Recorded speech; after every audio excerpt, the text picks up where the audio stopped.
dari program studi Pendidikan Agama Islam kelas PAI 1B. Saya Sahira Ramadhani, dan yang di samping kanan saya Nabila, dan yang di samping kiri saya Husnul Fatimah.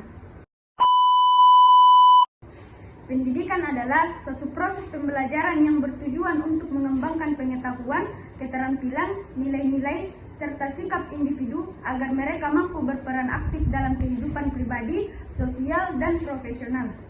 Pendidikan meliputi berbagai aspek, termasuk pengembangan intelektual, moral, emosional, dan sosial yang diperoleh melalui pengalaman formal di sekolah maupun pengalaman informal dalam kehidupan sehari-hari. Nah, menurut kalian, apa sih itu pendidikan? Dimulai dari saudari Nabila. Menurut saya, pendidikan adalah proses pembelajaran yang bertujuan untuk mengembangkan pengetahuan, keterampilan, sikap, dan nilai seseorang. Pendidikan dapat terjadi secara formal seperti di sekolah atau universitas, dan juga secara informal seperti melalui pengalaman hidup, interaksi sosial, atau pembelajaran mandiri.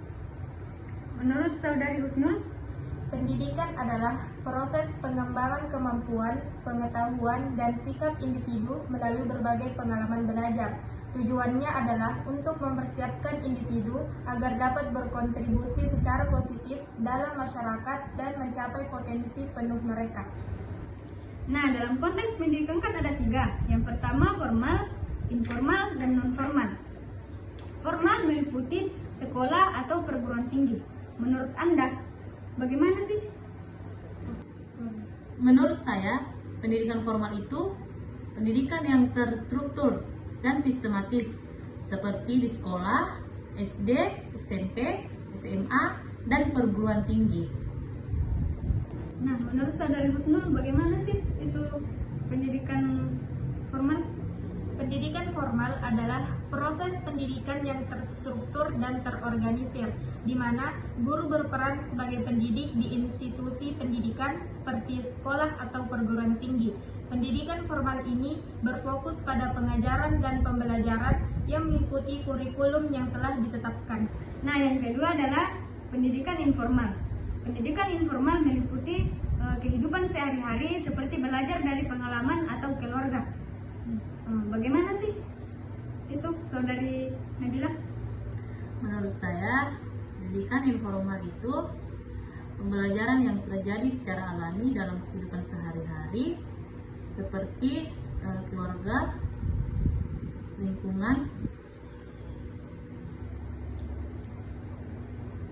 atau pengalaman dalam Menurut saudari Husnul, bagaimana sih itu? Pendidikan informal adalah proses pembelajaran yang terjadi di lingkungan rumah, di mana orang tua atau anggota keluarga lainnya berperan sebagai pendidik.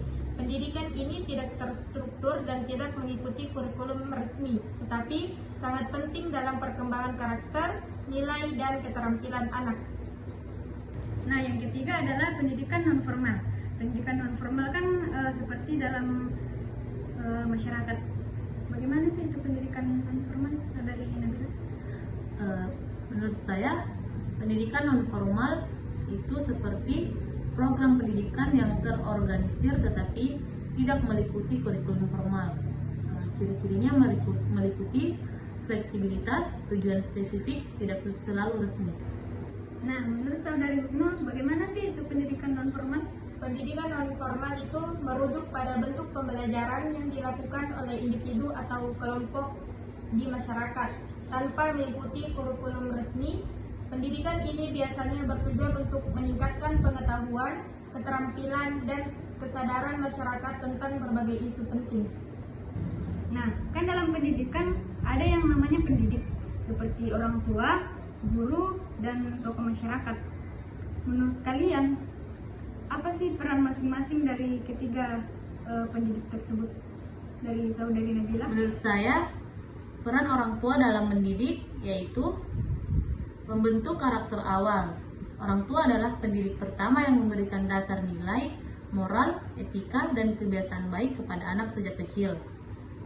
Pengasuh dan pendidikan emosional. Mereka memberikan rasa aman, cinta, dan perhatian yang membantu anak tumbuh dengan sehat secara emosional.